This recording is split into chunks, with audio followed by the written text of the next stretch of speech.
Hi, welcome to another vividaquariums.com video. I'm Dave, and today I want to talk to you about troubleshooting your protein skimmer.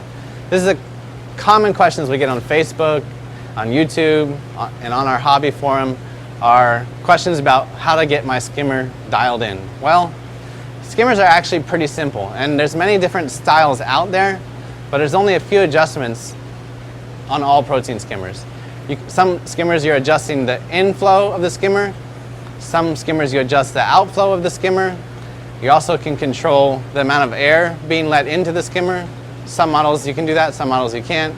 And also for in-sump skimmers, you can control how much water, the depth of water in the sump that the skimmer is sitting in. So most skimmers will have a recommended run height. Usually it's between, say, 6 and 9 inches. So if you have a skimmer recommended to run in 7 inches of water and you're running in 12 inches of water or 4 inches of water, it's probably not going to be working correctly. In which case, sometimes you need to raise the water level in the sump a little bit, or if the skimmer is sitting too deep in the sump, you can make a little platform underneath it using some PVC pipe or something to lift it up and elevate it so that it's actually only sitting in the appropriate amount of water. Now, customers also ask a lot of times, well, my protein skimmer cup keeps filling up quickly and what do? I have it turned down and it still keeps overflowing.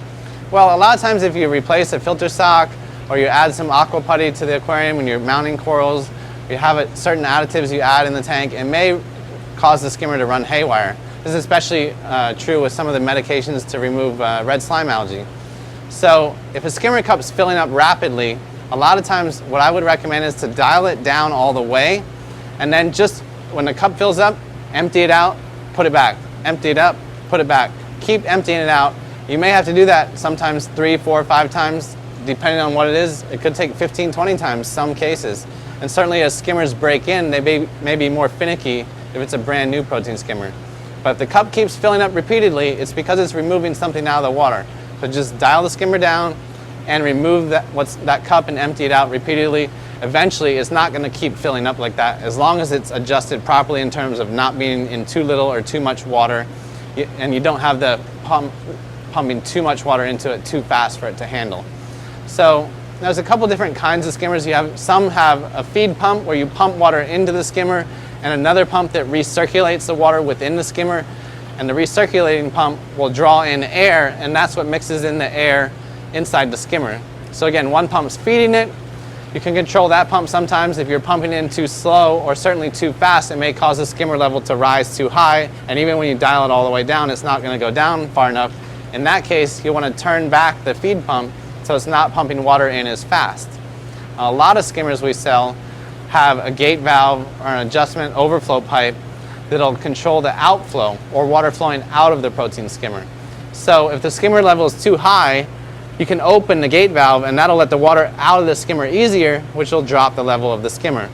Same thing if it has an overflow pipe and the water level is too high, rising into the cup repeatedly, you'll lower that overflow pipe, and that's going to bring the water level in the protein skimmer back down again. So those are the basic tips. Consider the inflow, consider the outflow, consider the adjustment of those, and also consider how deep it is in the sump. Now I will note, on some protein skimmers that have only one pump, that pump may serve as a feed pump as well as the recirculating pump. So it's drawing water from the sump, mixing it with air, it draws in through the airline, and throwing that into the skimmer.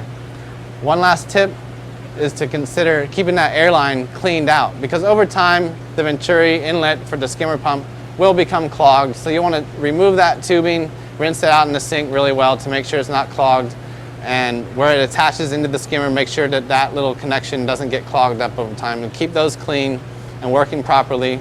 And that's about it. That's all there is to it. They're really not too complicated once you get familiar with them. Thanks guys, hopefully that was helpful.